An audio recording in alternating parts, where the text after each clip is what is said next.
গল্প তুই আমার সুরঞ্জনা পর্ব 6। রাইটার আরিশা নূর ছদ্মনাম। এবার নীরব বসা থেকে উঠে দাঁড়ালো এবং প্রমিতির সামনে ঝুঁকে আস্তে করে প্রমিতির কানের কাছে মুখ নিয়ে বলে ওঠে, কেমন আছো প্রমিতি?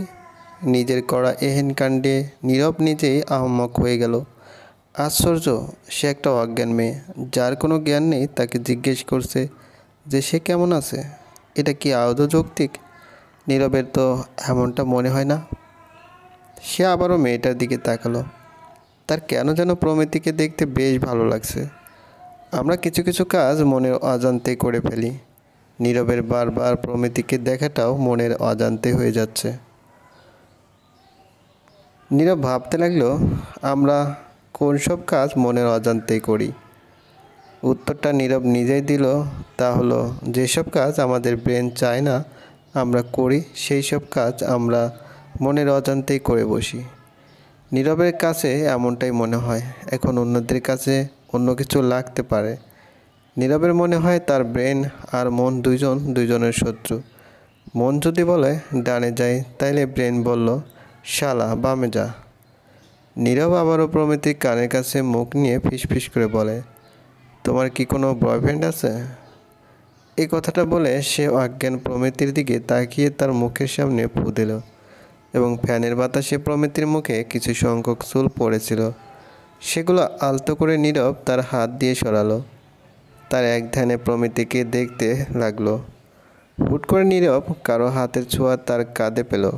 সে তড়িৎ গতিতে প্রমিতি থেকে দূরে সরে এসে পিছনে তাকায়। সে দেখল বরকত তার সামনে দাঁড়িয়ে আছে। নীরব জোরপূর্বক হাসি হাসল। বরকত বলল, তুই মেয়েটার এত কাছে কি করেছিলি? নীরব ঘাবড়ে গিয়ে বলে, কিছুই করছিলাম না। কি করবো আবার? না না, তুই কিছু করছিলি? চুমা টুমা দিছস নাকি? আরে না, কি যে বলিস না, আমি কেমন নাকি? আর কিছুই করছিলাম না আমি। লেনার সাথে কথা হলো তোর? না, ফোন রিসিভ করছে না ও। আবার দে কল। তোকে ঘুম থেকে উঠে আশেপাশে না পেলে ম্যাডাম টেন্স হয়ে যাবে। বরকত মৃদু হেসে মনে মনে বলে, কিছুই হবে না ওর, জানবেই না আমি বাসায় নেই। কিরে কল দে। দিচ্ছি বলে বরকত কল দিতে লাগলো লিনাকে। লিনা ঘুমাচ্ছিল, বেশ গম্ভীর ঘুমাচ্ছিল সে। হুট করে ফোনের আওয়াজে তার ঘুম ভেঙে গেল। সে বেশ বিরক্ত হলো। কালকে রাতে বেশ টায়ার্ড ছিল সে। এখন মাত্র ভোর, আর কে তাকে কল করতে পারে এই সময়, সেইটাই সে ভাবছে। লিনা উঠে বসলো এবং তার ফোনটা হাতে নিল। ফোনের স্ক্রিনে বরকতের নামটা বেশি উঠল। সে ভ্রু কুঁচকালো। পাশের রুম থেকে কল করার কি আছে? আজব। ফোনটা কেটে গেল। সাথে সাথে লেখা উঠল মিসড কল। লিনা যেই না ফোনটা রেখে দিবে, অমনি আবারও বরকতের কল আসতে লাগে। এবার সে রিসিভ করে হাই বা হ্যালো না বলে ডিরেক্ট বলে, সমস্যা কি? কল কেন দিচ্ছ, তাও এত সকালে? আরে আরে, একবারে এত প্রশ্ন কেন করছো? আস্তে আস্তে প্রশ্ন করো, সময় নেই আমার। কেন কল দিচ্ছ পাশের রুম থেকে? আমি বাসায় নেই। মানে? আসলে নীরব একটা সমস্যায় পড়েছিল, তাই রাতে আমি বাসা থেকে বের হয়েছি। তুমি গভীর ঘুমেছিলে, তার উপর ক্লান্ত ছিলে এবং জন্য আর ডাকিনি। ডাকুনি যখন খুবই ভালো কথা, কিন্তু এখন কেন কল করছো রেগে গিয়ে? রাগ কেন করছো? জানিয়ে দিলাম যে আমি নেই। তুমি সকালে নাস্তাটা একটু ম্যানেজ করে নিও, কেমন? বলে লেনা ফোন কেটে দিল। বরকত ফোন পকেটে ঢুকিয়ে ভাবতে লাগে, আজকে তাদের মধ্যে সম্পর্ক ঠিক থাকলে কি এমন কিছু হতো, নাকি রাতে সে বাসায় ছিল না জন্য লেনা চিন্তা করতো, কে জানে। বরকত একটা হতাশার নিঃশ্বাস ফেলল। সে মাথা নিচু করে হাসপাতালের সোফায় বসে পড়ে। এদিকে নীরব প্রমিতির বেড থেকে বের হয়ে বলে, চল নাস্তা করে নিই। এত জলদি? ক্ষুধা লাগছে, চল খেয়ে নিই। চল ক্যান্টিনে চল। নীরব শার্টের হাতা ফোল্ড করতে করতে বলে, চল। বরকত আর নীরব ক্যান্টিনে গেল। পরোটা আর সবজি অর্ডার দিল। কিছুক্ষণ পর খাবার চলে এলো। নীরব খেতে খেতে বলে, শোন, আমাকে অফিসে যেতেই হবে। বরকত বলল, কিন্তু মেয়েটা যে প্রমিতির নাম ওর, তুই কেমনে জানলি? জানছি কোনো একভাবে। তোর বউ হয় না, তুই তো জানবি মজা করে। নীরব বাঁকা হাসি হেসে একটা সিগারেট ধরালো। তা দেখে বরকত বলে, হাসপাতাল এটা, এখানে এসব না খাওয়াই হলো। বাচ্চা কাচ্চা থাকতে পারে, ওরা দেখে ফেলবে। নীরব বলল, তোর এইসব নীতিবান কথা ভার্সিটিকে বলিস, আমার সামনে না, বুঝলি? আমি এখন উঠছি, বিকেলে এসে মেয়েটাকে তোর বাসায় পাঠিয়ে দেব, তুই যা বাসায়। বলে নীরব চলে গেল। কিন্তু বরকত গেল না। তার মন সায় দেয়নি। সে ঠিক করলো আজকে ভার্সিটি যাবে না, বরং প্রমিতির সাথে থাকবে। সে নাস্তা করে প্রমিতির বেডের কাছে গেল। মেয়েটা এখনও অজ্ঞান। সে হাসপাতালের বারান্দায় গেল, সেখানে পায়চারি করতে লাগলো। মেয়েটা মাথায় প্রচণ্ড জোরে আঘাত পেয়েছে। কী যে হয়! রোহানের গালে একটা প্রচণ্ড জোরে থাপ্পড় বসালে নামে না। রোহান বেজা বেড়ালের মতো বলল, খালা আমার কি দোষ? মেয়ে যদি আমাকে বোকা বানায়, পালায় যায়, সেখানে আমার দোষ কোথায়? এটাই তোর দোষ। কিভাবে ও তোকে বোকা বানালো আহাম্মক একটা হুঙ্কার দিয়ে। খালা, ও পার্লার সাজতে যাওয়ার নাম করে সামনের গেট দিয়ে ঢুকে পিছনের গেট দিয়ে পালাইছে, আর তুই বসে বসে আঙুল চুষলি। কই যাইতে পারে প্রমিতি? জানি না, ওর সব ফ্রেন্ডের বাসায় গিয়ে দেখ কোথায় লুকিয়ে আছে ও। আচ্ছা। বলে রোহান বাসা থেকে বের হয়ে গেল প্রমিতিকে খুঁজতে। সে ঠিক হলো সারা রংপুর খুঁজবে সে, তবুও তার প্রমিতিকে চাই। কালকে বিকেলে সে পার্লারে গিয়ে দেখে প্রমিতি নেই। পার্লারের মহিলাগুলো বলে প্রমিতি অনেক আগেই চলে গেছে। রোহান যখন চিল্লাপাল্লা শুরু করে, তখন সব মহিলা মিলে পুলিশ ডাকে আর বলে সে নাকি তাদের ডিস্টার্ব করছিল। ব্যাস, পুলিশও তাকে থানায় নিয়ে যায়। অনেক ঝামেলা পোহায় সে আজকে সকালে ছাড়া পেয়েছে। এদিকে দুপুর গড়িয়ে ভর দুপুর হতে চলল। নীরব সবে মিটিং শেষ করে নিজের কেবিনে ঢুকলো। তখনই বরকতের কল এলো। সে দ্রুত রিসিভ করে বলে, হ্যাঁ বল দোস্ত। প্রমিতের জ্ঞান ফিরেছে আলহামদুলিল্লাহ, কিন্তু কিন্তু কি? ব্রুকুসকে বরকত বিচলিত হয়ে বলে, কিন্তু ওর কিছু মনে নেই। কি কি বললি? বললাম ওর কিছু মনে নাই, ও সব আগের স্মৃতি ভুলে গেছে। একথা শুনে নীরব হো হো করে হেসে বলে, নাইস জোক ম্যান। জোক না, আমি সিরিয়াস। তুই আয় জলদি, আসছি। নীরব হাসপাতালে চলে এলো খুব তাড়াতাড়ি। এসে প্রমিতির কেবিনে গিয়ে থমকে গেল, কারণ প্রমিতি বসে আছে, চোখ দুটো খোলা। কী যে অদ্ভুত সুন্দর সেই চোখ জোড়া। নীরবের বুকের মধ্যে কেমন তোলপাড় শুরু হলো। একজন নার্স প্রমিতির উদ্দেশ্যে বলল, ম্যাম আপনার নাম কি? প্রমিতি কেঁদে দিয়ে বলে, জানি না, আমি কিছু মনে করতে পারছি না। নীরব প্রমিতির কণ্ঠ শুনে একটা ঘোরের মধ্যে চলে গেল, অন্য এক জগতে। গল্প তুই আমার সুরঞ্জের নাম পর্ব ৭, রাইটার আরশানুর ছদ্মনাম। প্রমিত অসহায় মাত্র আসা ব্যক্তিটির দিকে তাকিয়েছে। তার চোখ মুখ ফোলা ফোলা, চোখগুলো টলমল করছে। ঠিক এই বুঝি চোখ থেকে পানি গড়িয়ে পড়বে। নীরব ধীর পায়ে প্রমিতির দিকে এগুলো। এতক্ষণ তার খুব তাড়া ছিল, ব্যস্ততা কাজ করছিল মনের মধ্যে। কিন্তু হুট করে কেন যেন সব কিছু থেমে গেছে। সে হঠাৎ ঘামতে শুরু করলো। মনের মধ্যে কেমন যেন তোলপাড় শুরু হলো।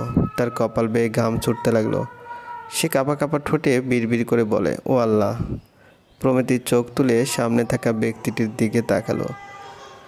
বেশ লম্বা ছেলেটা, কালো শার্ট পরা, শার্ট ইন করে রেখেছে, চুলগুলো খুব সুন্দর করে গোছানো। প্রমিতি প্রয়োগ করে দেখে নেয় ছেলেটাকে।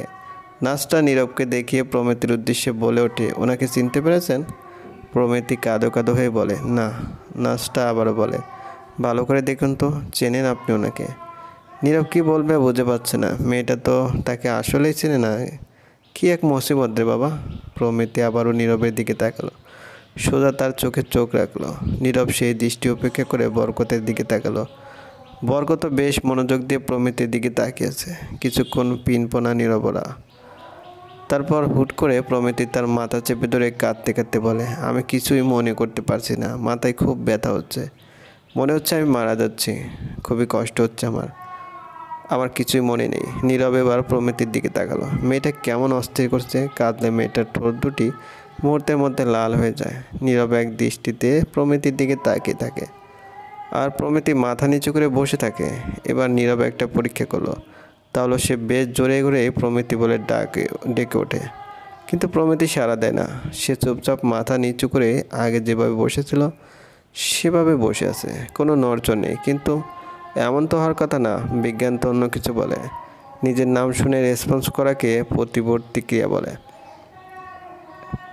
প্রতিবর্তী ক্রিয়া বলতে উদ্দীপনার আকর্ষণীয়তা এবং তার কারণে স্বয়ংক্রিয় প্রতিক্রিয়াকে বোঝায়।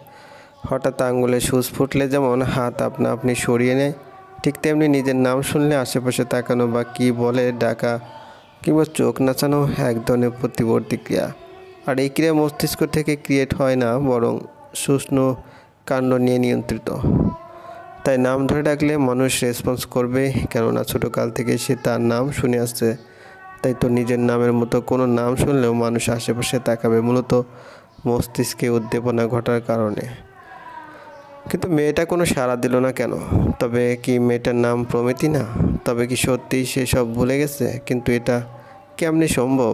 মেডিকেল সায়েন্সে এমন কিছু কোনো দিন সে এই জন্মে শুনিনি যে অ্যাক্সিডেন্ট করে মাথায় আঘাত পেল আর নাম ঠিকানা ভুলে গেল। এটা অসম্ভব। এমন কিছু হলো সম্পূর্ণ মস্তিষ্ক অকেজো হয়ে পড়বে।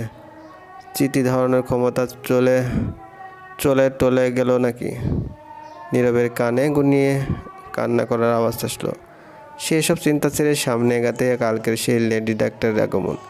উনি এসে প্রমিতির কাছে গিয়ে বলে, এই যে মিসেস, আপনি নাকি স্মৃতিশক্তি হারিয়ে ফেলেছেন। প্রমিতি কাঁদতেই থাকলো, কোনো উত্তর দিল না। ডাক্তারটা বলল, আরে কাঁদার কী আছে? আপনার হাজবেন্ড তো আপনার সাথে আছে, সমস্যা কোথায়, তাই না? নীরবের দিকে তাকালো ডাক্তারটা। নীরবও আহামকের মতো করে হেসে বলে, হ্যাঁ আসলেই তো, দেয়ার ইজ নো সমস্যা। উনি হলো আপনার স্বামী, আপনার ভরসার স্থান। প্রমিতি চোখ তুলে নীরবের দিকে আবারও তাকালো। নীরব এবার আর সেই চাউনি অপেক্ষা করতে পারলো না। সেও প্রমিতির চোখে চোখ রাখলো। তার কেমন জানি লাগতে শুরু করলো, আবারও ঘামতে লাগে নীরব। ডাক্তারটা বলল, আপনি আপনার ফ্যামিলির সাথেই আছেন, সো নো ওয়ারিস। কোনো কিছু মনে না থাকলেও চলবে, আপনার হাজব্যান্ড আপনাকে আগলে রাখবে, তাই না মিস্টার চৌধুরী? নীরব ছোট্ট করে হু বলে। লেডি ডাক্তারটা হাঁক বাড়িয়ে বলে, আপনার হাজব্যান্ড আপনাকে অনেক ভালোবাসে, আপনারা তো হানিমুনে যেতে চাচ্ছিলেন, মনে আছে এসব কথা? প্রমিতি না বলল, সমস্যা নেই, আস্তে আস্তে মনে পড়বে বলে ডাক্তারটা হাঁটা দিল। নীরব তার পিছনে পিছনে এসে তাকে ডাকতে লাগে।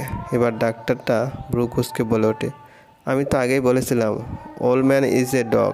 ভেবেছিলাম আপনি লয়াল, কিন্তু বউ অসুস্থ, এই সুযোগে অন্য মহিলার সাথে লাইন মারতে চলে আসলেন। নীরব মুখ বাঁকিয়ে বিড়বিড় করে বলে, আমার আর খায়ে দেয় কাজ নাই, আপনার মতো বুড়ি আন্টির সঙ্গে লাইন মারবো?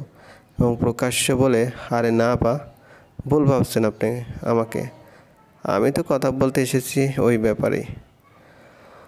এমন সময় বরকত চলে এলো তাদের কাছে। ডাক্তারটা বলে, কি বলবেন? মানে আপনি কোনোদিন এমন কেস পেয়েছেন যেখানে এভাবে একজন রোগী সব ভুলে যায়, মানে স্মৃতিশক্তি? ডাক্তারটা ভেবে বলে, না পাইনি, তবে আজকে পেলাম। এই তো মেডিকেল সায়েন্সে এমন কিছু কোনো দিন হয় না। হয় হয় হয়, আই নো এমন হয়। ডাক্তারটা নীরব এবার বলল, আচ্ছা কোথায় হয়েছে একটু বলেন তো, আমিও শুনি। ডাক্তারটা একদণ্ড না থেমে বলে, কোথায় এবার? স্টার জলসার জি বাংলা স্টার প্লাসও দেখেছি। নীরব আকাশ থেকে বলল, সে কড়া গলায় বলে, স্টার জলসার জীবন কি এক? ডাক্তারটা হাত গুটিয়ে বলে, স্টার জলসার জীবন এক না হলে জীবন মানেই জি বাংলা। নীরবের নিজের চুল ছিঁড়তে ইচ্ছে করছে। সে কটমট করে বলে, এইসব সিরিয়ালে হলেও বাস্তবে কোনো দিন সম্ভব না। আর আপনি ডাক্তার হয়ে এমন লজিকলেস কথা কেমনে বলছেন? ডাক্তারটা বলল, মেডিকেল সায়েন্সে সব সম্ভব, আর জীবনের কাহিনী থেকে সিরিয়াল বানানো হয়। এটুকু বলে তিনি চলে গেলেন।